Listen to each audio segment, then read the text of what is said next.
All right, everyone, in respect for your time and for our exciting chat today, I'm going to go ahead and get us started. Welcome to GovChats, Georgia Gen AI Search. My name is Erica Rowe. I am the Outreach Coordinator for the Digital Services and Solutions team. If I haven't met you before, very glad to see you today. If I have met you before, great to have you here with us once again. As I said, this is GovChats. This is kind of a series of conversations where we get together with other states, folks in private sector, public sector, just somewhere we can come together and have a conversation to share experiences and improve the experience of digital government for our constituents. Um, Before I get started today, I just wanted to ask that if you do have questions for our talk today, to please utilize the question and answer function. Um, just making sure that was there, just so we can make sure that we can keep track of those questions and we don't miss anyone. We would definitely wouldn't want to miss anyone's question.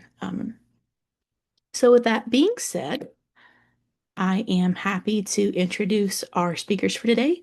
We have Gabby Burke. She's the industry architect for Google Public Sector. And we have Amanda Desaias. She is the lead content strategist for our team, Digital Services and Solutions. I'm going to stop sharing and I'm going to hand it over to Gabby and Amanda. Hi, thanks. Welcome, everyone. We're excited to have this chat. I know there was a lot of interest in this, so we'll kick it off. Gabby, I think you had a few maybe like opening remarks. Yeah, so happy to be with you today, Amanda and Georgia team. So a little bit, just wanted to kind of share a little bit about where we sit and what Google Public Sector is before we kick off the conversation. So like the team mentioned, my name is Gabby Burke. I'm the industry architect focused on health and human services for Google Public Sector, and I sit on our rapid innovation team. And Google Public Sector, because we're talking about search, just want to mention, is a separate entity under the Google Cloud umbrella. So we work directly with state and local governments as well as the federal government to help states adopt cloud solutions, which includes now here in 2025 a heavy AI component. So we're a separate entity from Big Google that manages Google Search, but happy to be here today, kind of representing Big Google and helping kind of connect the dots for public sector. I myself come from state government. So before coming to Google a little over a year ago, I served the state of Colorado for over 10 years. So really happy to be with y'all and always happy to spend time with state government.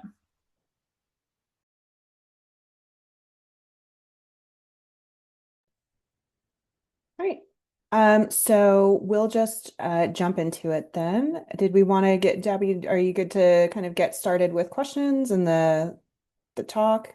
Yeah, let's Okay, dive right awesome. in. Okay. So for starting off, how can agencies, you said you've come obviously from public sector, from government. So we have a lot of agencies and organizations probably watching today. So how can agencies ensure accuracy of agency information in AI overview summaries? And for anybody who's not familiar, we'll be talking a lot about AI overviews or AI search summaries. AI overviews are Google's version of AI summaries when you search. If you've done searches, particularly longer searches, or how to do certain things, you may have noticed that a summary will now come out on top above your typical results. So when we say AI overview, that's what we're referring to.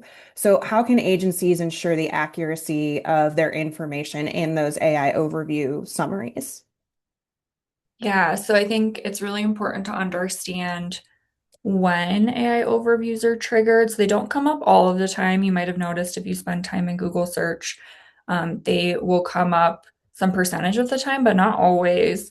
They tend to come up when there's a query that's called a no right answer query. So anything that kind of is more nuanced or more in a gray area, that's what's going to trigger an AI overview because that gives the opportunity for the AI to kind of summarize the different paths or the actions that are, might be of interest to the person who's searching. So it's meant to make it more useful, which means it's most useful when there's this no right answer query. So how you can kind of make sure the information stays accurate in the AI overview summary is to do a couple of different things. Really, the core goal is going to be to make your website the most unambiguous, authoritative source of information on the topic, right? Because that will help make sure your information gets prioritized. You want to make it easy for an LLM, so the large language model that underlies the AI that's doing the overview. You want to make it easy for the LLM to understand and trust your content. So that means similar best practices to what's been going on for years around SEO and making sure search engines can understand your content, implementing structured data whenever is possible. So using like schema.org markup, using metadata, descriptive labels, all of those best practices in your web content. Writing clear and concise content really matters because sometimes it might feel like something is ambiguous just because of how it's written, and it can be clarified to make it more obvious to the LLM what the right answer is. A big one, at least in my past life in government, is maintaining factual accuracy of pages. Probably not a lot of factual inaccuracies on government websites, but what you might have is outdated content. So it might be actually inaccurate because it's old. So make sure everything on your page is up to date.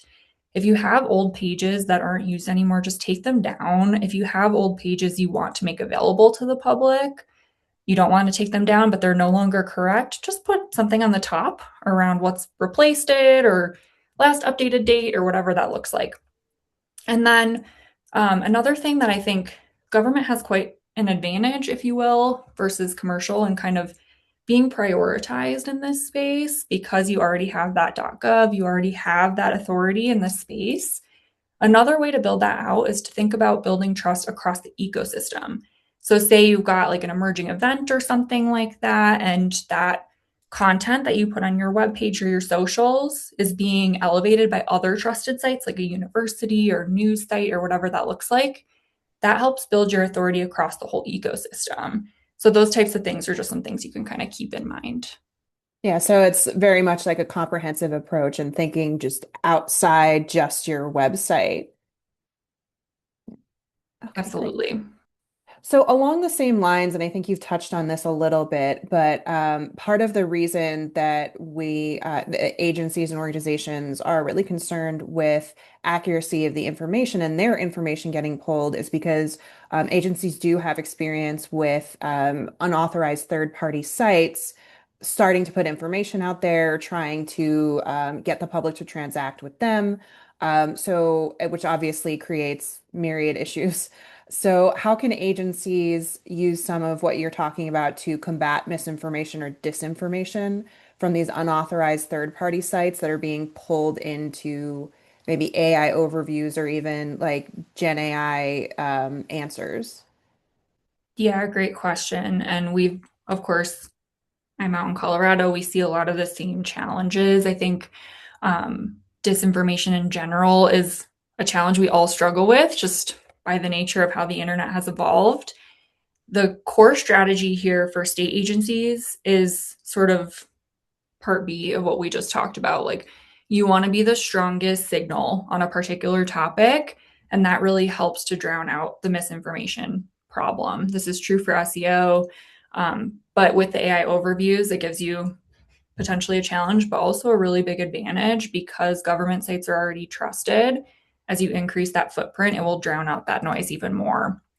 There's a couple things you can do to kind of respond to those emerging areas of disinformation. I think overall, it's a good idea to anticipate the things that are coming out. So keep track of those, scam or kind of scam light things that are percolating in the ecosystem, and create content that actively, like proactively debunks that content.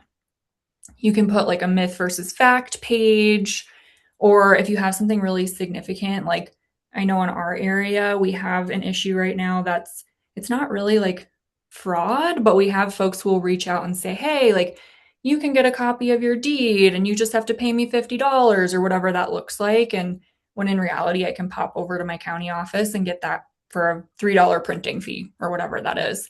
If you have something like that, you can just put it on your page, and that will really help with the AI overview and just for folks in general to say, like, hey, are you aware that you actually don't have to pay this fee? You can come right to the office or you can file this form to get that information. And if you're seeing something really fraudulent, I'm actually just going to quickly share my screen, get tactical for a second. Um, let's see. You can report inaccurate information, specifically in AI overviews.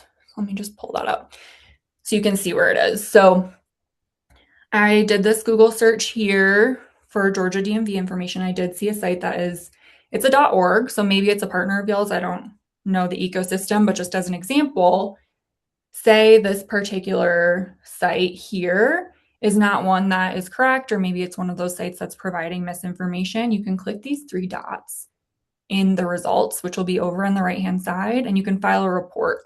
You can add a little bit of information about what is causing it, if it's wrong or fraudulent or inappropriate content, or even things like, if you have an issue with a legal question, like someone's inappropriately reproducing your data or something like that, or misrepresenting it, you can report that and it will go to the search team. So that can be really helpful, especially as AI overviews is an emerging technology. Google teams pay a lot of attention to those reports. That's a really helpful tip. Thank you for doing that because I know that we've had discussion with some people at agencies who are concerned about having a method like that. So I think that's really helpful.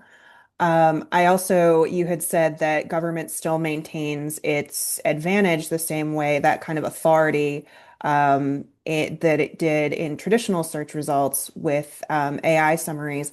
And I think there's a statistic that Pew Research had put out that while government sources or peer-reviewed or like academic sources make up about 2% of traditional search results, right now, AI overviews, it's about 6%. So they already, there is some of that gain that you're talking about. Yeah, that totally makes sense. And I think there is some alignment. Like when we talk about search engine optimization versus AI, like it's really all aligned. Mhm. It's just a different way of the computer processing information. But really, the core of search engine optimization has always been this core concept of like experience, expertise, authoritativeness, and trustworthiness, and that remains. Government agencies already have kind of an advantage there, but that's really what you want to be honing in on as you're refining your web content, is making sure that all of those pieces are clear, that it's very clear that you have the authority to be discussing the particular topic that your agency is focused on. Yeah, just having that official.gov for our clients who use GovHub, we structure a lot of the content and that metadata is there. So that's not something they're having to do. So yeah, it's really just about having that, like you said, that accurate, up-to-date information, being unambiguous, having that authority. Really working on that is what agencies can do, it sounds like. Totally. Yep. Okay. So as we talk about sort of trust and authority, so building and maintaining trust and authority in the digital space is extremely important for government agencies. How do you think, and I think we touched on this a little bit, but let's get into more. How do you think AI assisted search can assist that? What do you think the challenges are? What are some new things to consider? Yeah, so I'm really like excited and optimistic about not just search, but kind of generative AI in general, and how it can be in a way for government agencies to kind of smooth out or refine the constituent experience. I think we're all constituents too, in addition to supporting public sector. So I think about, I don't know that I'm like hyped to renew my vehicle registration. It's something that I just have to do. So I think there's a lot of opportunity here to make it a little bit easier for folks to interact with these services and figure out what they need to do faster.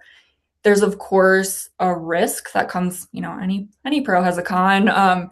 If information's not being presented as you would prefer, or your web content is not as clear as it could be, you do kind of lose a little bit, or might feel that you're losing a little bit of control with those AI overviews or the different way that folks are interacting with that information. So I think it's really critical to focus on refining that strategy so you can kind of lean into those pros. If we think about like what people really want from agencies online, they probably want to get, regardless of the agency, answers to a particular question or a particular task as fast as they can, or figure out a process or follow steps to achieve that task that they're looking for without a lot of legwork.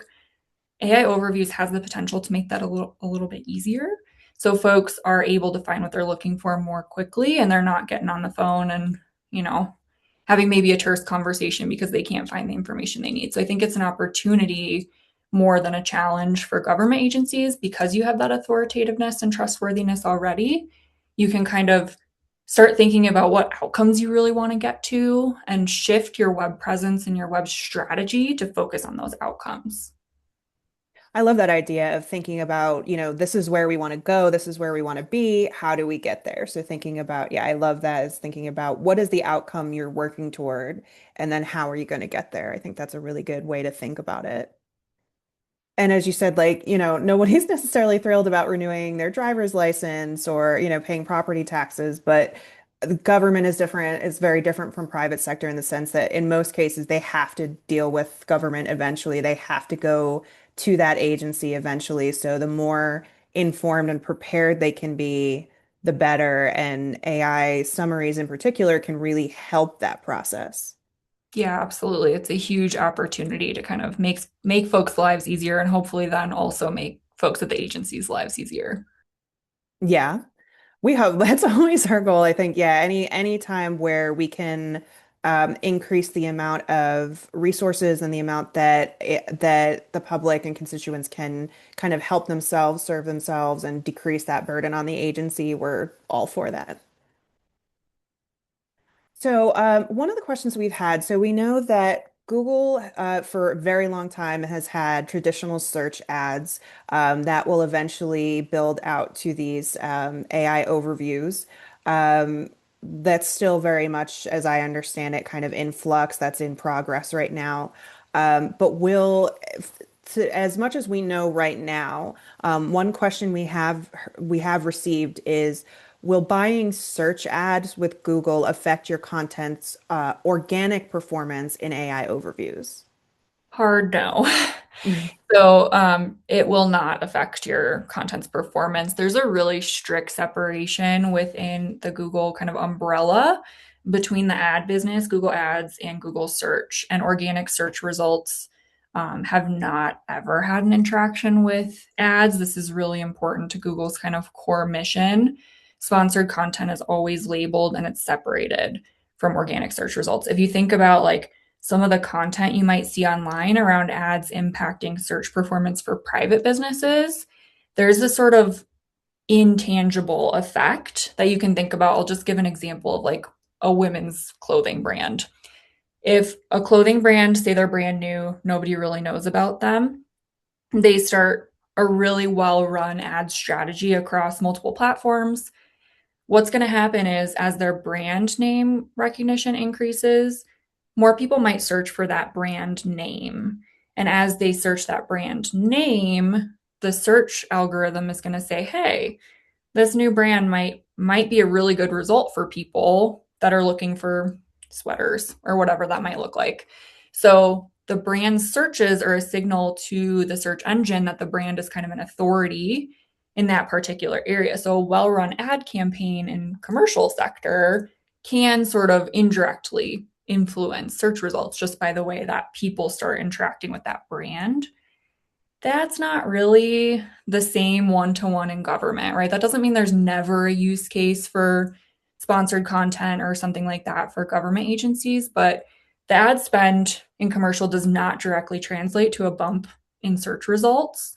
And just to share my screen again, um, I wanted to kind of show where you can see sponsored content in the current AI overviews because it is already in there. Um, just so you can kind of see how it is segmented out. So this is an example of an AI overview in Google search. I just searched what's the best way to get sourdough to rise. I don't bake sourdough, but seems ambiguous to me. So it gives quite a bit of content here. This is a particularly long summary because there's quite a few methods. But if you look how far you have to scroll, this is where the sponsored content shows up. It's clearly labeled as sponsored, and none of the search results, which are on the right hand here, are sponsored. Those are being produced by the search algorithm. So just so you're aware, sponsored content, totally segmented, just like the organic search experience that has been the case for 20 plus years now. Yeah, that's great. Thank you for laying that out. I think that's really good for everyone to see like the structure and like kind of the anatomy of how that's laid out and how that's going to work. I think there's also been data showing that AI summaries are more likely to be triggered when it is something that's a more general how-to question rather than a specific brand or product comparison. Yep, absolutely. It's really those sort of think about those ambiguous queries, open-ended questions, those types of things are more likely to trigger summaries. Yeah, so it sounds like while there may be some opportunities to do advertising for like key targeted campaigns, and it might be right for certain agencies at certain times, it's not going to really help in this area. Yep, 100%. It will not influence your standing in the search engine. They're totally separate businesses. Yeah. So we've talked a little bit about how the principles of SEO, so search engine optimization, really are translating into what's being kind of known as GEO or generative engine optimization. Can you talk about some of those principles that translate over? Yeah, absolutely. And I think it's important to talk about the generative engine optimization is really just an expansion of search engine optimization. The actual principles have really not changed at all. It's just a good opportunity to take another look at how we're applying SEO in government agencies from my perspective. Like we kind of talked about the core principle of SEO is that experience, expertise, authoritativeness, and trustworthiness. I have to look at my notes because I always forget one. That's still the most important thing. And that's going to be weighted even more heavily when you think about topics that are considered your money, your life. So that's anything about financial stability, safety, welfare, well being. All of those topics are going to prioritize expertise and authoritativeness even more than if I'm just searching for sweaters. So AI models are really being trained, the ones that are kind of as they're living in those search results, to recognize and prioritize that content, that authoritative content, and any of the content that demonstrates those qualities over anything else. So it's going to prioritize that in the AI overview the same way it does organic search results. And same deal, we kind of talked about structured content already. That's been true for SEO for a long time, right? So if you think about like, how does the LLM think? Well, it's looking for clarity, it's looking for something it can understand. So it's going to do better with lists and processes and really clear content that's appropriately labeled. And then we kind of also already talked about being proactive. I think there's a good opportunity here because I think unless you're in central IT, a lot of folks doing web management might be just like bonus work. It's not necessarily a core part of your job. But if you think about how the agency kind of interacts with the world and how constituents show up to your agency, it's a really good opportunity to think about some of the topics folks are looking for with the tools you already have at your disposal. So you can think about like your own internal, if you have a web search like inside your website, what are people looking for? And is that content really clear? Because if it's really clear on your website, more than likely it's going to show up in AI overviews Yeah. in the same way. You can also use tools like Google Trends to kind of see proactively like what are people looking for? Should I be like spinning up a new page or producing more content if there's something really like of the moment that you want people to have access to and make sure that you're addressing those topics so you're being prioritized in those AI overviews in time, like you have a timely response to those emerging topics. Yeah, I love the tip about using trends. I think that is a really good resource to look at. We also sometimes say to agencies like look at what people are searching in your internal search on your website just to get an idea of like what are what are people look at your most popular pages? Like, what are people interested in? What are they coming? What do they have questions about? Like, what are they calling about? Where are the points of confusion or maybe those points of friction? And what language are they using when because like, one prominent example we always talk about is, colloquially, SNAP is often referred to as food stamps, which is an out of date expression for that, but that is still how people refer to it. So it's also about like that language that users are going to be using. Oh, totally. And one area where Gen AI is actually, from my perspective in HHS, like enormously helpful is it can handle that context. So it can Mhm. understand the different ways that people might interact or might ask questions. Because, yeah, we can try to sort of shift language over time, but there's a lot of outdated or even emerging, like at the flip side, new terminology that we might not be able to kind of hold on our site or might not want to have awkward, like, also known as, AI can really help with that context and can kind of make sure that you're casting a wider net as people interact with the system in language that just makes sense to them. Yeah, I've noticed that even in my like personal usage, is they really get that AKA if you're referring to something that's not quite right or something, it'll say, also known as this, or it's typically known as this. But it's picked up what I meant. It's like, and that's a big thing I know with AI is intent. It's writing for intent. It's looking for intent. It's not necessarily literally what you're putting in there or what you're saying is it's looking past that to what you're actually trying to accomplish. Exactly. And another kind of, I think, really interesting example for HHS, because that's just my bias, is a lot of folks don't totally understand the difference between Medicare and Medicaid. And if you were searching Mhm. like Georgia Medicare, AI might be able to kind of say, did you actually mean the Medicaid program? Because Medicare is a federal program. Like it can kind of help navigate some of those things that might be really hard to do in a more structured search result.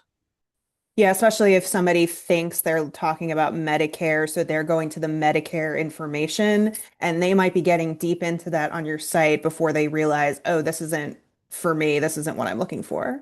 Absolutely. Okay, great.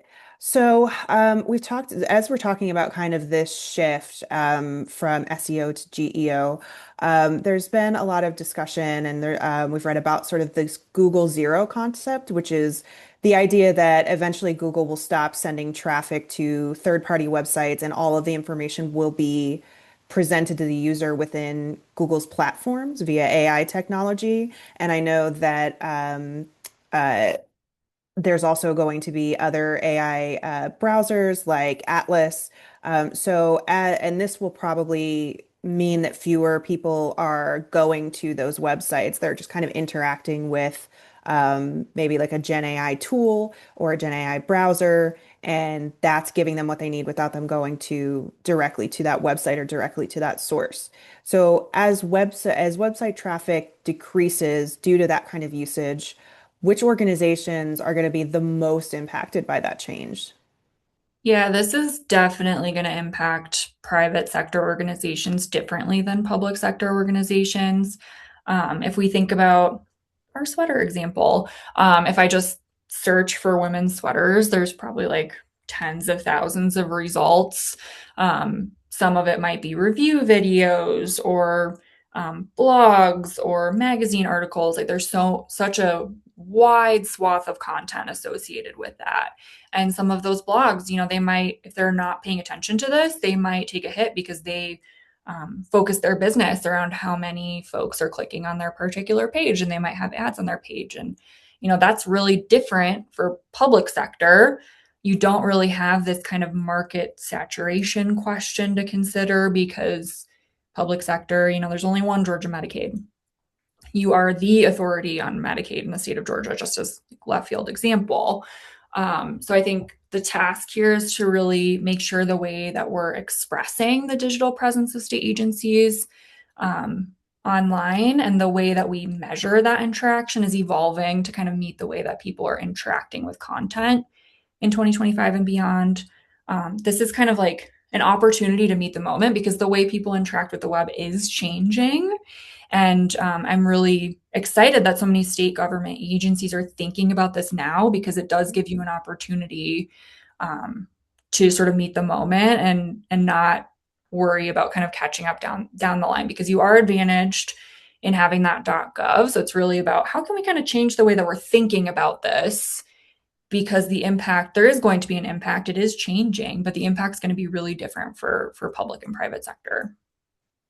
Yeah, I think there has been a lot of interest in this topic. Like even we've done some webinars recently about this topic and some workshops, and then obviously today there's definitely been a lot of interest. So I can tell that Georgia agencies and governments and organizations really have an eye on this.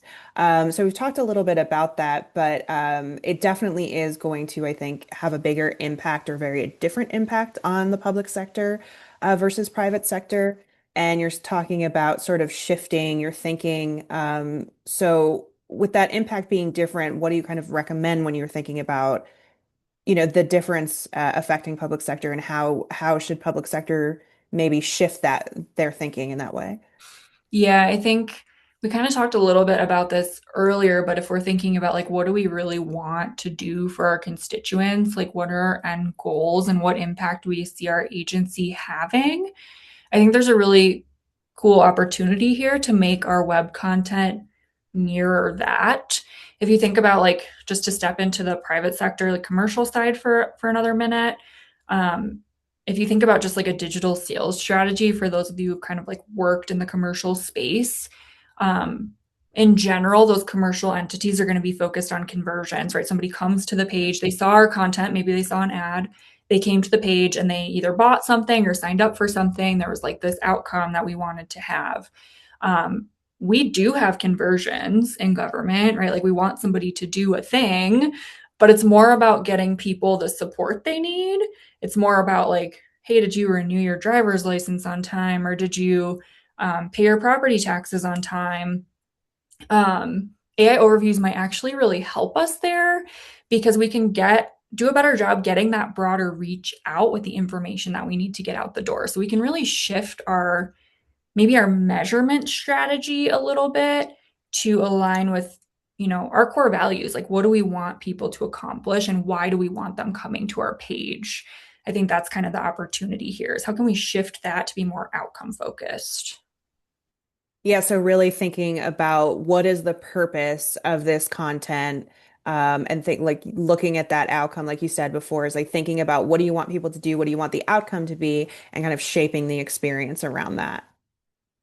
Yeah, exactly. It's kind of shifting away from this really transactional government to more of a broader relationship or collaborative type approach to how we expect people to get services.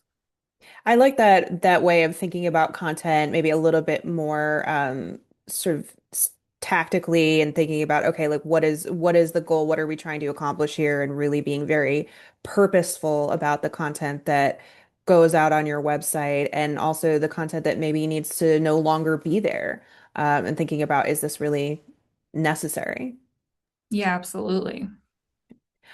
So as Gen AI usage becomes a bigger part of the online experience, but we've talked a little bit about this, but just if we have any additional thoughts on how do we think that agency website content should change? And I think there's probably two parts to this. So is how can it better supply generative AI? But then also, how do you think it should that we should think about users who are still coming to the website? Because it is this human first approach that we want to have is we don't want to just have websites become like a repository for information to feed Gen AI in these summaries. We still want it to be a good experience for people, especially because with government, like you have to interact with us at some point. Like you will have to come here to do something. So how do you suggest kind of balancing that when it comes to website content? Yeah, that's a great question. I like the separation between how do we sort of feed the AI and how do we continue to prioritize people.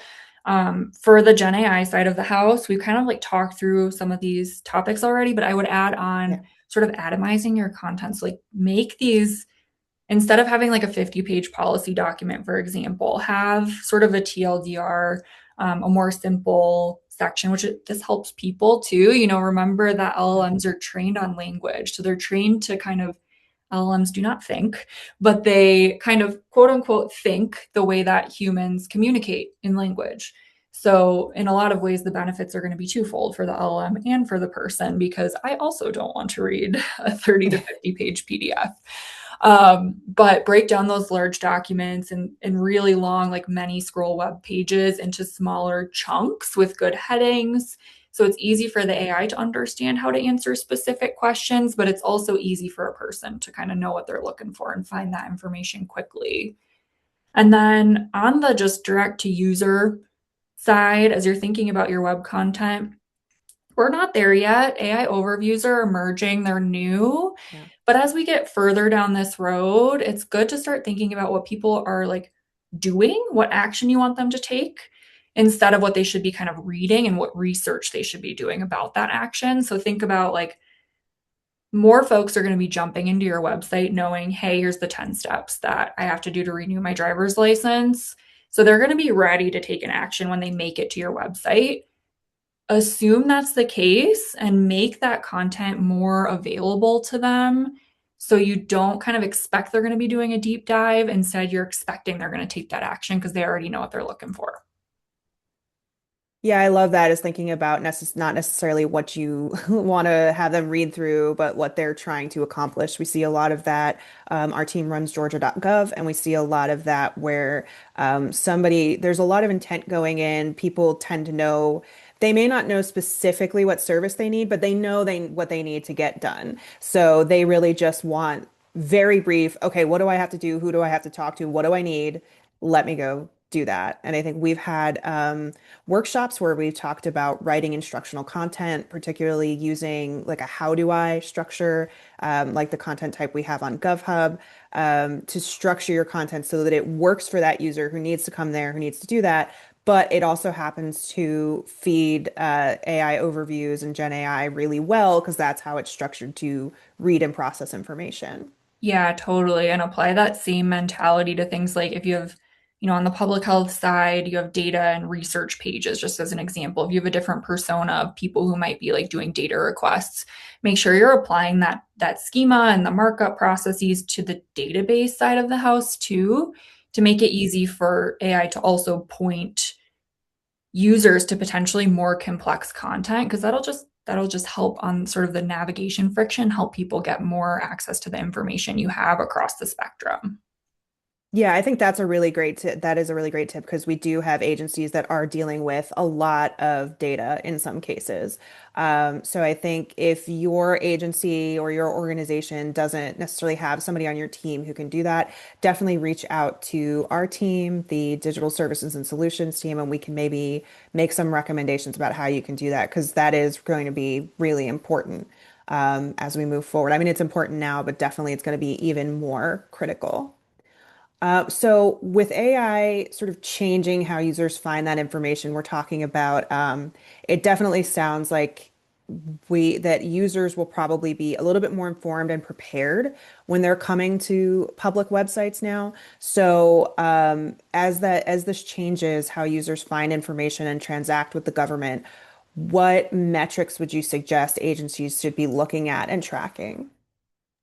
Yeah, like I've kind of mentioned, we really want to pivot towards a more outcome focused evaluation approach. If you're using your web metrics for kind of evaluating programs or understanding how your programs work, it's a really good opportunity to think about what metrics are really important to you, because some metrics really are going to matter less. For example, just web traffic, page views, amount of time spent on page. Um, we've used this for a long time as a placeholder of like, we interacted successfully with this person, but really it's not super aligned with the agency mission, right? At the end of the day, regardless of which agency you are, you might not care that a person spent 20 minutes on your page. In fact, that might actually be a bad thing, Yeah. depending on what they're trying to do. So I would say these things have always mattered. Having outcome focused metrics matters, has always mattered, but we really haven't had a way to make that happen clearly. I think as we have advances of technology outside of just the search ecosystem, this gives us an opportunity to say, did the person find what they needed? Did they do what they needed to do? Some metrics might matter more down the road as AI overviews become more pervasive and other like AI browsers and all of these different sort of evolutions of how we interact with the internet. Things like search results. I think a lot of agencies already look at Google Trends and the kinds of things people are searching for, but that will continue to be important. I think things like task completion rates. Like, did somebody come to my website and I have a digital driver's license renewal? How many people actually went through it and completed that? So they didn't have to come into a DMV.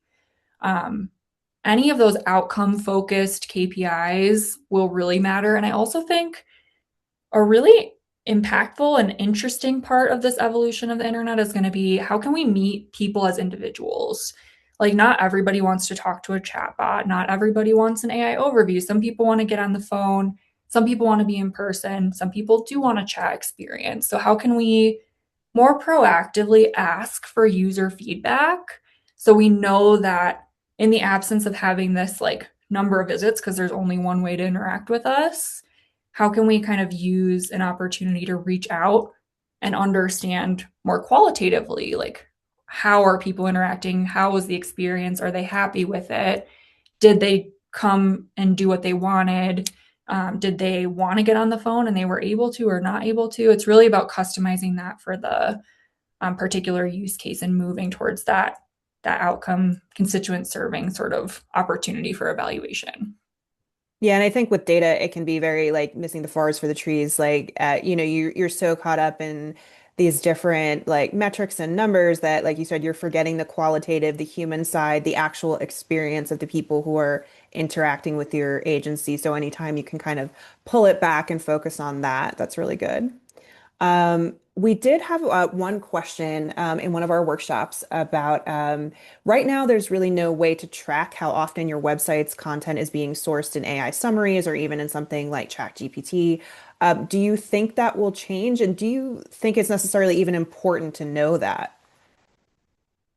Yeah, so I don't work on the search side of the house, so I can't say with certainty. But if I had a crystal ball, I would anticipate that more data is going to become available over time from the Google side of the house. I think Google Trends is a great example of this. Google has historically expanded the availability and kind of transparency of search related data as it becomes more available over time. So I do sort of predict there will be more data available down the road as this becomes more entrenched. This is very new, Yeah. just in the past year or so. So, as it becomes more widespread, I do anticipate more data will become available. And is it important? Like, maybe. I think it's really important to understand whether your sites are interacting accurately with the LLM. But just to get super tactical for a moment, I think there's already some other ways you can triage this type of info without having like a specific service of here's how many website hits we got. I know it sounds kind of basic, but AI overviews use Google's foundational model, Gemini. Um, do some informal testing, drop your website links into gemini.google.com, get some feedback. LLMs tend to be really good at understanding how LLMs want to see information. So I think get some feedback from Gemini and just see what comes up. Maybe it'll be, helpful or give some pointers around areas that could be clarified. And then to kind of go back to what we just talked about a little bit, even without this particular data available today, just take this opportunity to really think about your agency's goals and kind of what your digital presence can do for your mission instead of kind of how do we just deal with our digital presence. I think it's a good opportunity to take a well-rounded approach. But to answer your actual question, like probably there will probably be more data available down the road. Yeah, but definitely thinking again about like putting the user first and thinking and putting and some of what you're describing is like putting yourself in the seat of the user and like what are they seeing? How are they interacting? What are if they're asking these questions, what's coming up? So I think that's really useful. Um, so I know we want to make sure that we get to questions. So I'm gonna have one that we get to audience questions. So I'm just gonna have one more question. We'll wrap up and we'll take a few audience questions if we have some. So what we've seen because SEO has been around for so long now, there's always, especially in the private sector, a lot of like hacks and like here's tricks and everything, and those have changed over time. But this really needs what really works with SEO, with GEO, with user experience is having like a holistic approach. So, what do you think would be maybe the top three, the top five, or just some of the top best practices agencies should utilize to make sure their content is AI ready, it's findable, and it's still like easy to interact with on their website? Yeah, so first and foremost is embrace structured data. So this is true for SEO too, but all the things we kind of just talked about, make sure you're using metadata and markdown and all of the things that make the data really easy to find. That's going to be the top sort of tactical thing. Take a user-centric approach to designing your content. Like you're probably already doing a lot of this, but just consider like, I'm a constituent, I'm coming to your website. What am I looking for? What questions am I going to ask? And structure your content accordingly. I know that can be kind of hard sometimes with content management systems and all of these different things, but it's worth the extra work to do the restructuring so that folks can have a really like people first interaction with your website. And that'll help the AI as well. Aggressively prioritize your authoritativeness. So make sure you're citing authors and sources where it's appropriate. Um, Basic kind of little thing, but make sure you state when content was reviewed or updated. Make sure it's clear to the LLM what the newest thing is, because that'll really help make sure it gets bumped up in that sort of trustworthiness metric. And be proactive. So, like we talked about those emerging issues, make sure that you're addressing things head on. If you need to just say on a website in a little box, like, we heard about this scam, here's the parameters and here's what you need to do instead. Don't be afraid to have that proactive content. That really helps. And then I think last but not least is really sort of optimize your website for action. Like we just talked about, assume people are coming to your website more informed, like maybe not today, but down the road, people are going to be looking for actions from websites instead of just information. So make that as easy as possible for constituents so they can do what they need to do on your page really fast.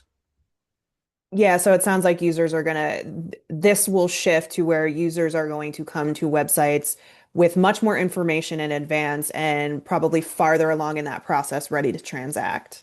Yeah, but don't forget that you still need to update your information because Yes, even yeah, if of the course. person is reading it on Google search, they still need to get that accurate information Yeah. from somewhere. But just make it a little bit easier for maybe on the home page, you have the driver's license renewal form or whatever that looks like. So don't neglect keeping your content up to date, hmm assuming it's going to come from Google search because it is, but it's your data.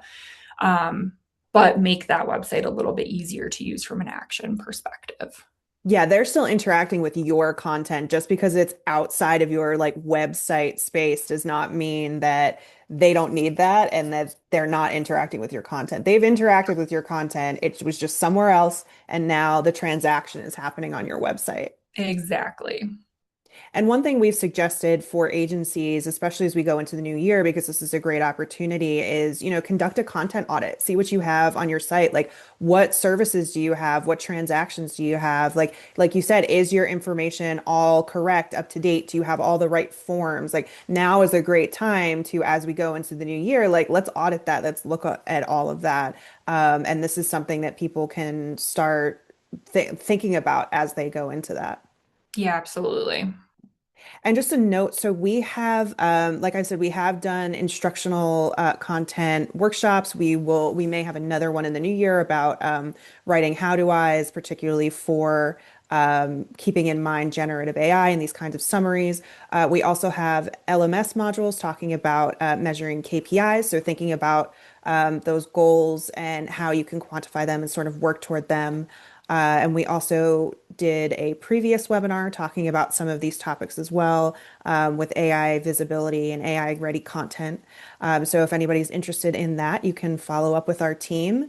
And then, as Gabby talked about, looking at user intent and getting user feedback. If you do want to do something more in depth and you want to do like surveys or user testing, our team can always help out with that as well. So now we're going to go to some questions. I believe, Erica, did we have anything in the Q&A? So we did have two questions that have come through the chat.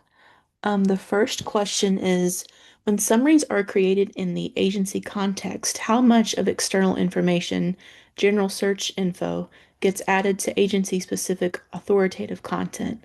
An example would be same service related approach used in another state. That's a good question. And I think the best way to answer is, location-based search is a thing. So if you think about just the way you search, like without the AI overviews, forget about them for a minute. If you just go to google.com and you search for um, apply for Medicaid, just example. I'm here in Colorado. It's going to be all Colorado results because that's where my search location is coming from. So similar, actually exactly the same result for an AI overview. It's going to provide location oriented content. So you should, if you're searching in Georgia for Medicaid information, it should show you Georgia information. The way to correct that for a user is going to be, say they're right on the border and maybe they're not sharing their location or whatever that is. They would just have to search Georgia Medicaid. So that is generally how it's going to be prioritized. It'll be based on your location, just like the regular organic Google search results are. Thank you. The other question we had is, does GTA review all local government sites for GEO, or does each local government entity agency need to reach out directly to request support from GTA on this topic? So I can actually take that one. Yeah, it's really going to be on agencies to make sure your content is AI ready. Our content team can help you with that. So if you want to put a request in, if you want to put a ticket in on our desk support, we can start a conversation about how we can do that. Like I said, we also have had some workshops and webinars that I recommend you check out as a good sort of primer. And then we can talk maybe more specifically about how you can prep your content. But GTA is that's not a function of what we're doing. It's really going to be on each individual agency to make sure their content is, good for user experience, good for SEO, good for GEO, and is AI ready.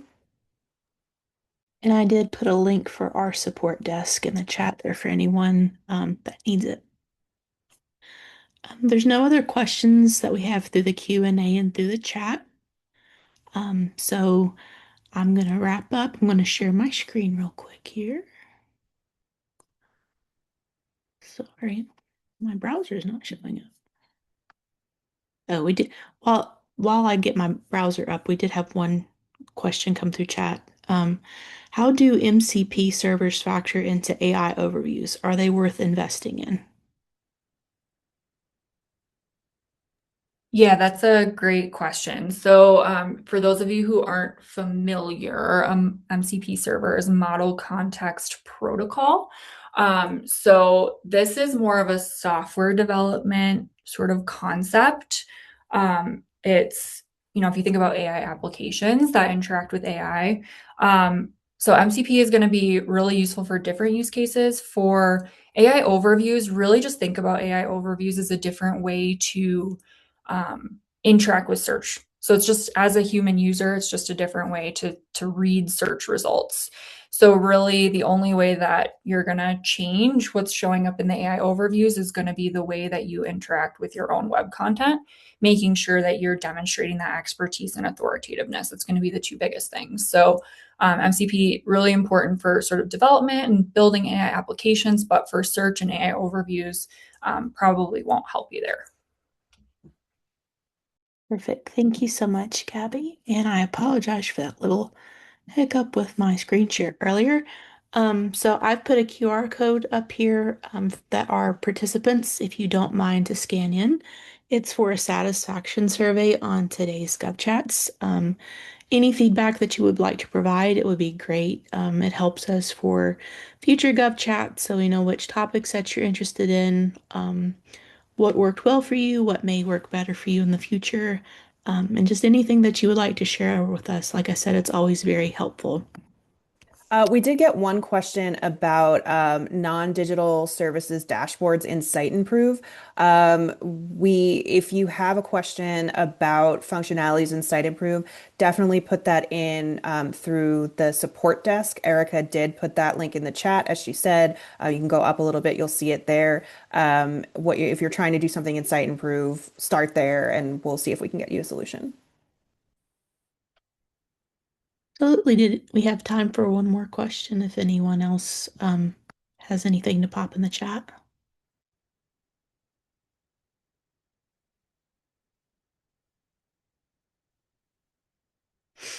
All right, I'm getting some thank yous, so I just wanted to say a big thank you to Amanda and Gabby for joining us today. We really appreciate you taking the time, and I know that I learned a lot about Gen AI search. It's always really interesting to kind of lean in and see the direction where tech is going, and I think it's really exciting, and it's always helpful to know these things. And also a big thank you to everyone else that joined us today as well. We appreciate you taking time out of your busy day to be with us. Will, I saw your hand up. Did you want to add anything? No, I'm good. I was waving and clapping. So good to see everybody. Well done. Great, Thank you for the round of great applause. chat. Yep. All right. I hope everyone has a safe and happy holiday season, and we'll hope to see you again in the new year.